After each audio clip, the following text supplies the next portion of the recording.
Тэгэхэд би шувуу байсан. Чиний дэрэгдүүр зөндөө ниссэн. Тэгэхэд чи яг одооных шигээ чиггүй хасыг гонхтой ширтсэн. Чив чимээгүй уул байсан. Дэрэгдүүр чинь өнгөрөхөд манантай байдагсан. Дэвэн дэвсээр үлмид чинь ундагсан. Хизээч мөрөн дээр чинь бууж чадаагүй. Хизээч ихцлэн ширтэж чадаагүй. Далавч нэмэн чимээг тэггэд чагнасан бол даан чих шаналлыг унших байсан. Даан чих хүслийг сонсох байсан.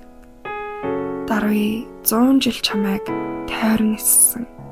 Хөх сормосаа нүлэмсэнд дүрээд хөлийн чин дор хайртай гэж битсэн. Хүмсэг үсээ үхтэн зулгаагаад хөлийн чин дор хүлээ гэж битсэн. Тэгэвч чи тэгэхэд одооных шиг л тэнгэрээс будаггүй нүдтэй байсан.